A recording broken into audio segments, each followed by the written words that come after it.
Every holiday season, there's one game that's buried in the onslaught of Juggernaut releases that deserves more attention than it ultimately gets. This year, Sega is hoping to avoid that fate with its strategy RPG, Valkyria Chronicles. Squad 7, move out!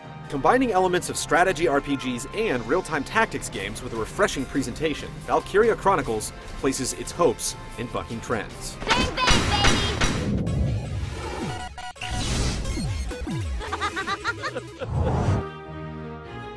Set in an alternate history of 1935, Valkyria Chronicles is a deep and powerful tale about war, love, and revenge.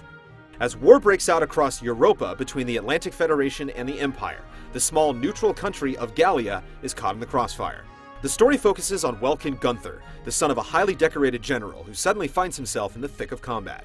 After his early exploits gain him notoriety, he becomes a lieutenant in the militia and commands Squad 7, backed by a lively crew with their own distinct backgrounds.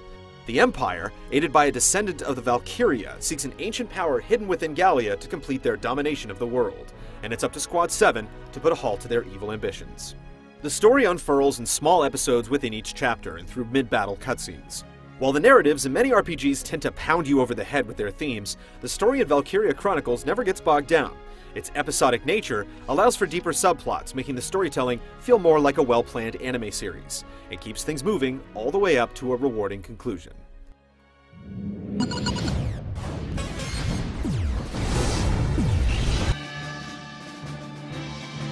It initially seems like Valkyria Chronicles borrows many elements from previous strategy RPGs and real-time tactics games, but it's an entirely different beast thanks to its third-person shooting mechanics.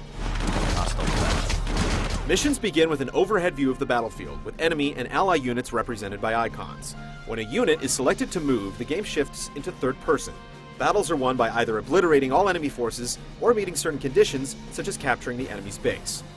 Unlike most strategy RPGs, movement during each turn is not limited to one per unit. Instead, your squad is assigned command points to spend on any one unit's turn, and once all command points are used up, the phase shifts to the enemy side. It gives you a lot more flexibility. You're going down! Players have the option between missions to recruit various cadets, including Aika and Vice from Skies of Arcadia. The name's Vice Engelbard. Let's go kick this war in the teeth. Each member has a distinct personality and inherent traits. You can also swap out units freely between each mission as much as you like. While it may not appear to matter which members join your squad, paying careful attention to their unique skills and relationships with other squad members can pay off down the road. There's several different paths and strategies that can yield a winning result, and battle conditions change dynamically, throwing new objectives at the player mid-battle that often toss a wrench into plans. We've got to take out the guns and get troops onto that tank. It really succeeds in capturing the chaotic nature of war without making it nerve-wracking. Players are rewarded for their prowess in the battlefield with both money and experience. Experience is spent on leveling up one of your 5 classes: Scout, Shock Troopers, Lancers, Engineers, and Snipers, instead of specific characters. I got no use for tears! Sweat, sweat, sweat! It makes things far more balanced with the option to grind there for those who want it. What is your decision?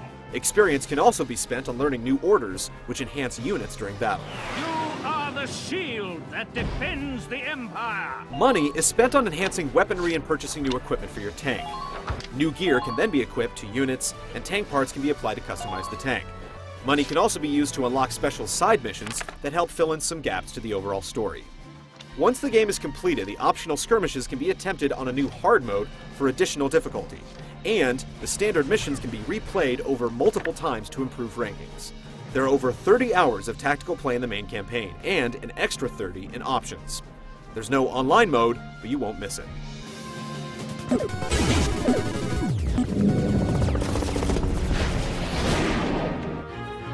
While in combat, the primary focus is on controlling the individual units in your squad.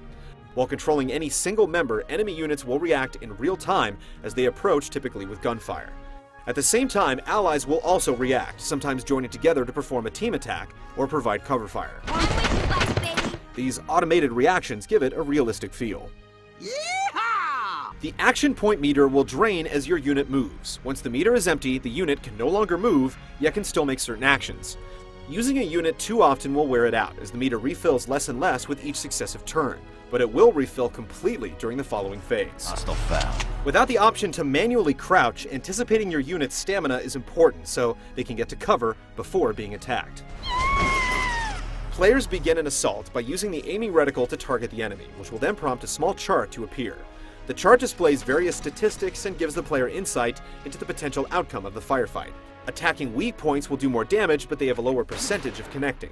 Weak spots for certain targets like tanks are a little too obvious, and the enemy AI can be rather dumb. Units can also execute counterattacks or outright dodge the oncoming attack. Various weapons are at your disposal, such as rifles, machine guns, and rocket launchers. Some weapons have unlimited ammo, but many contain only a few rounds. Players can either wait for the next phase to receive a reload, or an engineer can approach one unit to replenish their supply. 2 tanks with their own unique artillery are also at your command.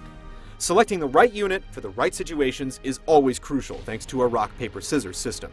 In addition to fighting traditional forces such as tanks and ground troops, several missions revolve around taking out a boss-like unit. Many of these encounters require a combination of attacks from your various squad members, upping the strategy level and emphasizing the need for teamwork. If the situation gets too intense, squad members can fall back or call for reinforcements.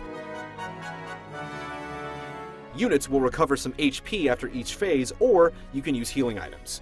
Team members that fall in battle have to be rescued within 3 phases. If they're neglected or an enemy reaches them first, they will permanently perish, adding an additional layer of tension. Valkyria Chronicles is very challenging, well-balanced, and incredibly deep. There's a lot to keep track of, but if you do, the rewards are many.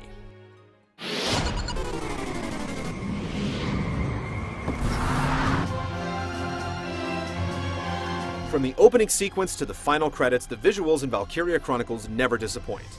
Utilizing a unique cel-shading technique to create a wonderful watercolor sketchbook effect, there's no other game that looks like it. Cutscenes feature both CG and in-engine work, but the difference is so minuscule that the style is never compromised. It's impressive, but not flawless, as the ragdoll physics are a bit overdone.